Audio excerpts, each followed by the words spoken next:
We already know that turpentine, or turps, as a fuel additive wouldn't really work in America. But that's no fun. Let's flex those mental muscles and take a trip through the land of hypotheticals to see what might have been. Today, on Let's Wade Through, we'll have a look at an America in which turpentine was embraced as a fuel additive. We'll work with two conditions. The first is that turps was added to diesel at 5%. Part 1 goes into more detail as to why this is a reasonable number. The second is that turps was added in 1984, 5 years after the second crunch of the oil crisis. Pretend that Siberia wasn't a wasteland, or that Canada had been transformed completely into managed forests. Assume there's enough forest and that wood production isn't a problem. The most obvious question is, how would this affect the carbon budget? With a little bit of math, this should be an easy enough question to answer. When it comes to producing turps, there are two main ways: tapping pine trees for their resin, or extracting the turps from the wood. The first is used to produce a kind of turps called gum, turpentine. This particular product is very clean but cannot be produced in large quantities. A better process for producing turps industrially would be the destructive distillation of the wood. In destructive distillation, the wood is kept in anaerobic conditions while it is heated to high temperatures. The heat causes a whole slew of chemical reactions within the wood, including the release of turpentine. Given a readily available supply of pine trees for the turpentine production, the use of the same pine as a fuel would not be unreasonable. Typically, the fuel-to-input ratio is 1:1. 1 weight of fuel is used to cook 1 weight of pine. We'll use tons as the weight measurement in this instance. 2 tons of pine produces about 10 gallons of turps, 73 gallons of tars and other oils, and some 480 pounds of charcoal. Because of the earlier fuel ratio, a total of 4 tons of pine is required to create these products. These values are good averages for the process. First, we need to find the total consumption of diesel from 1984 to the present. That number is nearly 1 trillion gallons of diesel. A 5% blend would require 50 billion gallons of turpentine.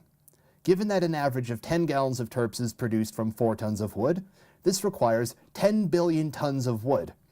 This also produces 182 billion gallons of tars and oils and 600 million tons of charcoal. The turps replacement would save 22.4 pounds of carbon dioxide per gallon it replaced. After the calculations, the turps replacement would save about 500 million metric tons of carbon dioxide.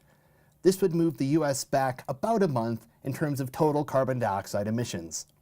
Let's assume the charcoal in its entirety is used as a soil building agent and that it does not decompose or otherwise degrade. The carbon dioxide equivalent for this amount of charcoal is 1.98 billion metric tons.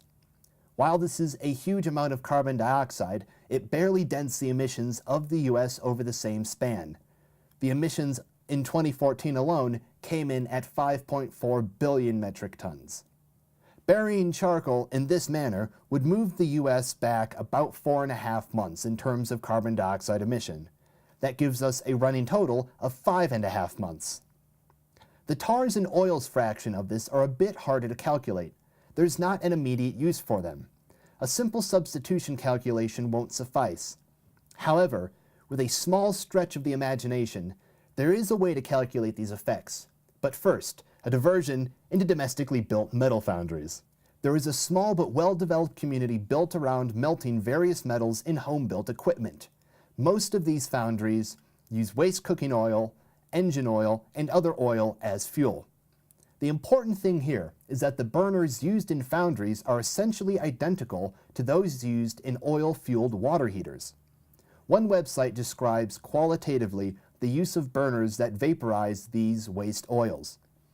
These designs deliver less heat due to the carbon particles often found in the oils are not fully vaporized and thus don't burn. From this informal study, the heavier carbon molecules can deliver a noticeable amount of heat to a burner. How then is this information useful? In the northeast part of the US, oil heating is common enough for the winter. These tars and oils may work as an adjunct for this type of fuel. The biggest problem is finding an estimation for the heating value of this product. Since an estimate from the original sources are not available, we kind of have to make one up somehow. Let's say that the oil is equivalent to heating oil and the tars have a quarter more heating value than the oils. In destructive distillation of pine, non-turpentine oils are produced at about half that of the tars. Tars for a batch may represent 50 gallons, with the other oils totaling 25. Converting the heating value to gallons of oil, the total of both tars and oils give an estimate of 88 gallons of oil. Back up to the ratio. The math gives us an answer of 228 billion gallons of heating oil. This then adds 2 months for a total carbon setback of 7.5 months. However, terps can work in diesel blends up to 75%. This is the boundary when the benefits conferred by turpentine become lost. What then would the emissions reductions of this be? That's easy. A 5% fuel gave us 7.5 months. So, a 75% fuel, being 15 times greater, would give us a total carbon setback of 9 years and 4 months. However, this number doesn't include the emissions cost of the construction of these facilities, the transport of the fuels, and all the other economic activities required to support such a venture. Sounds like we kinda missed the boat on this one.